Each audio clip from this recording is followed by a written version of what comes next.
শুরু করিতেছি মহান আল্লাহর নামে, যিনি পরম করুণাময় এবং অত্যন্ত দয়ালু। আপনারা যারা আমার ফ্যান ফলোয়ার আছেন, বিভিন্ন সময় বিভিন্নভাবে আমার উপর কষ্ট পেয়েছেন, তাদের উদ্দেশ্যে একজন সাবেক এমপি হিসাবে আমি দুটি কথা বলতে চাই।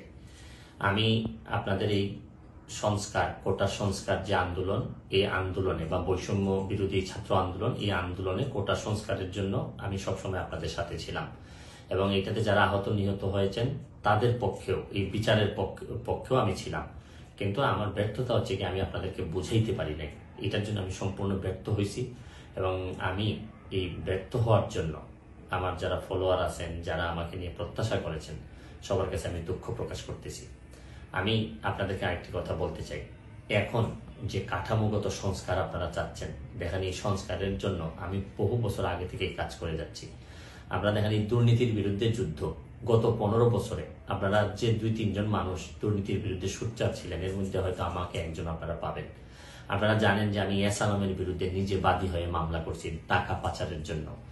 আপনারা জানেন যে আওয়ামী লীগের বর্তমান কমিটির যিনি প্রচার সম্পাদক আব্দুসমান গোলাপ, তার আমেরিকাতে 9 বাড়ি থাকা নিয়ে আমি নিজে বাদী হয়ে মামলা করছি। আমি পুলিশের সাবেক আইজিপি বেনজিরের বিরুদ্ধে নিজে বাদী হয়ে দুদকে মামলা করছি। মহান সংসদে আমি তার বিরুদ্ধে বক্তব্য দিছি। মতিউর যে কর কমিশনার, মতিউরের বিরুদ্ধে আমি মামলা করছি। আমি সালাম মুর্শিদির বাড়ির নিয়ে মামলা করছি। আমি সালাউদ্দিন, কাজী সালাউদ্দিন যে ফুটবলের দুর্নীতি নিয়ে আমি কথা বলছি। ওসি মুয়াজ্জেমের বিরুদ্ধে আমি নিজে মামলা করছি, করে তার 8 বছরের সাজা হয়েছে ডিজিটাল নিরাপত্তা আইনে।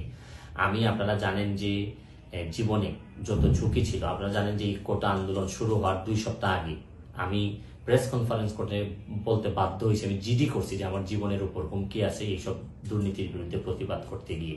সুতরাং আমি এই যুদ্ধে সবসময় চেষ্টা করছি। এখন আপনারা যারা যে যুদ্ধ শুরু করছেন, ছাত্র জনতার নেতৃত্বে যে যুদ্ধ, এই যুদ্ধে আমি মনে করি যে দুর্নীতির বিরুদ্ধে যুদ্ধ, এই যুদ্ধে আমি আপনাদের সবসময় আমি আপনাদেরকে দোয়া করি যে আমি যতদিন আসি চেষ্টা করে যাব দুর্নীতির বিরুদ্ধে এই যে যুদ্ধ, এই যুদ্ধে সবসময় শরীর থাকার আমার জায়গা থেকে আমি চেষ্টা করব। এই বলে আজকের মতো বিদায় নিচ্ছি। ভালো থাকুক আমার বাংলাদেশ, ভালো থাকুন সবাই। ধন্যবাদ।